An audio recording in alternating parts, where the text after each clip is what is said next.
Walking shoes, very comfortable. Makapal yung foam niya.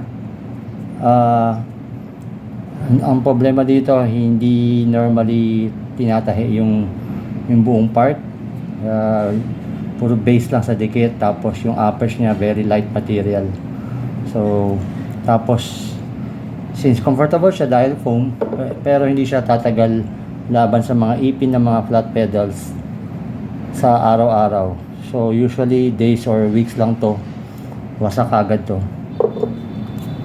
So next option, running shoes. Like pangalan niya, running shoes. So talagang yung harap niya designed for takbo, for sprints. Tapos usually yung outsole niya na outer rubber, mas light, mas malambot yung goma. Tapos makapal din yung big part, majority is foam. So similar to walking shoes. Hindi rin siya tatagal laban sa mga ipin ng pedals sa araw-araw. Tapos yun nga, hindi rin siya tahi, puro dikit. Pag bumitaw yung dikit, wala na. Skate shoes na katulad ito, lumang Vans, okay din siya. Ang vulcanized style, meaning dikit, puro dikit siya na rubber to rubber, hindi rubber to uppers. Makapit siya sa pedal, yung mga ipin, swak dito, pasok yan. Effective yan, mga grippy yan, lalo na pagbago. Ang problema lang, habang naluluma, magiging madulas na rin siya, lalo na kung basa na yung trail or lupa, or yung nabasa ang ilalim. So tapos pudpud siya, so magiging madulas din siya later on. Pero for short term, okay na siya for beginners. Mga few weeks of riding lang, pwede na yung for the meantime. Skate shoe na capsule,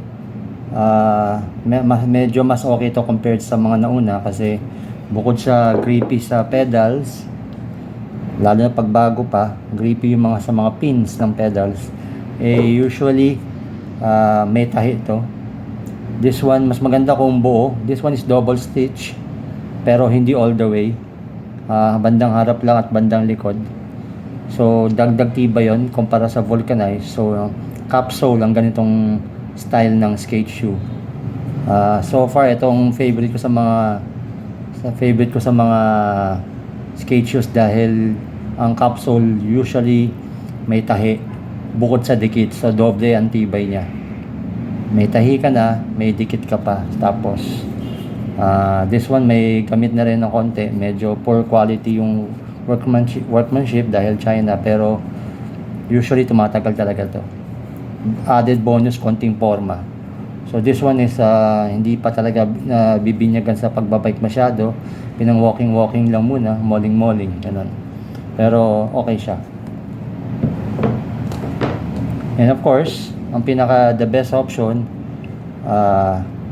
MTB shoes, dahil iba talaga yung rubber niya compared sa skate shoes. Mas makunat siya, kaya pansin nyo guys, ilang buwan ko na to ginagamit, hindi pa rin nangangat-ngat ng ipin ng pedal yung mga ilalim.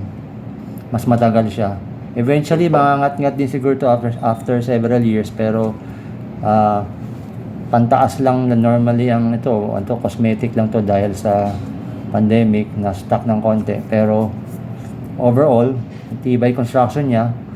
Again, similar sa skate shoe na capsule, may tahi na siya, may dikit pa siya. So talagang may tendency na tumagal to.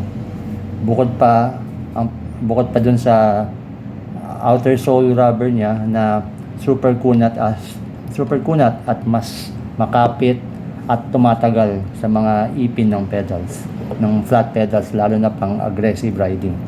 So pagdating sa aggressive riding, MTB shoes talaga ang highly recommended na tumagal at sulit ang pera. Ang problema lang dito, mas mahirap maghanap dahil konti lang, hindi dito available readily sa mall.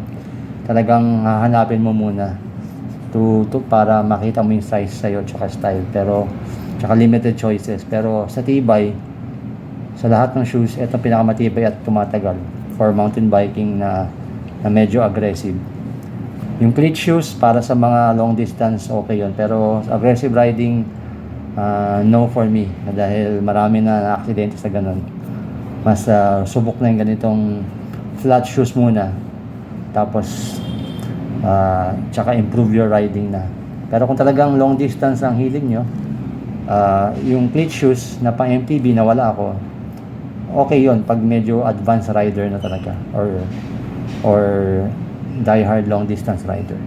Yun lang guys, salamat again, and please subscribe and like and share, and also comment kung meron kayong gustong sabihin or itanong, or meron akong maling na isabi. Yun lang, salamat again sa ulitin ka YouTuberos. Bye bye. Vulcanized skate shoes, ganito itsura kapag luma na at laspag. Usually buhay pa yung ayos pa yung pataas, yung uppers, pero usually ang sole ang unang bibigay pag laspag na. And this one, laspag talaga sa mga pedal, sa ipin ng pedal. Tapos ang usually unang bumibigay, since puro vulcanized or dikit siya, rubber to rubber, ay yung mga gilid-gilid nito. Yan ang unang bumibigay. Kadalasan niya naghihiwalay unti-unti, lalo na kung nakuha nyo sa sale. Yung production date is ilang taon na, so kaya naka-sale yun kadalasan, dahil malapit na bumitaw yung mga dikit. Mga 1 or 2 years lang nag-start na bumitaw. So kung gagamitin nyo agad-agad panlaspagan, okay lang. Hindi kayo abutan expiration date ng mga dikit, or kung masipag kayo, i-mighty band nyo or adhesive para umabot at magamit nyo at masulit. Pero okay naman siya, lalo na okay siya sa grip, lalo na kung hindi naman matagal yung gamitin or panglaspagan araw-araw. Pero always remember, since puro dikit siya, weakness niya rin yung dikit, yun ang weakest part. So again, vulcanized sole, layer by layer siya, na patong-patong na sapin, tapos tinakpan lang or dinikitan ng layer ng rubber para maband at makover siya, para magmukha siyang buo. Pero ano lang siya, in reality, dikit-dikit siya sa loob, tapos tinakpan lang talaga. Okay rin naman, wag lang mag-expire yung mga pandikit niya, lalo na pag medyo old stock. Tapos capsule, para siyang, like in term niya, capsule baso, para siyang baso. Tapos yung uppers pinasok sa loob, tapos tsaka tinahi, paikot, dinikit at tinahi.